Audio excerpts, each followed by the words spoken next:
ये लें चाय। अमीना जी। ये तुम्हारी भाभी भी ना वैसे बड़ी अजीब चीज है। एक छोटा सा काम क्या कह दिया, पीछे से पलट के देखा तक। ऐसा कौन सा काम था जो आपको साइमा भाभी को कहना पड़ा? कौन सा काम हो, वही पाक कासिम के लिए जमीनों का कहा था बस। आपने उनसे बात ही क्यों की? छोड़ देना अब इस किस्से को। ले एम ही छोड़ दू? अरे छोड़ दे ना इस किस्से को, ना बताऊं ना तुम्हें कि देख लो किस तरह तुम्हारे सारे खानदान का खून चिट्टा हो गया, चिट्टा। अच्छा छोड़े ना।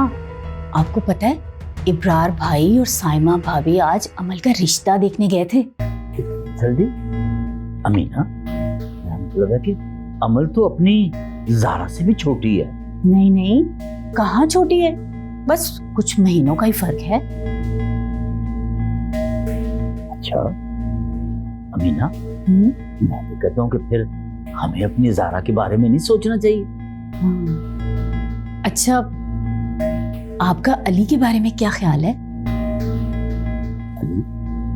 कौन अली? या अल्लाह, मेरा भांजा अली। भांजा अली? उस अली को दे दें। तो तुम्हारे भांजे में कौन से सुख आपके पर लगे हैं? न नौकरी, न चाकरी, न माँ, न बाप, न घर, न बार, न कोई कारोबार। मेरा भांजा बस यही रह गया ना मेरी बेटी के लिए। अरे बहुत लाइक फाइक बच्चा है, बहुत मेहनत कर रहा है।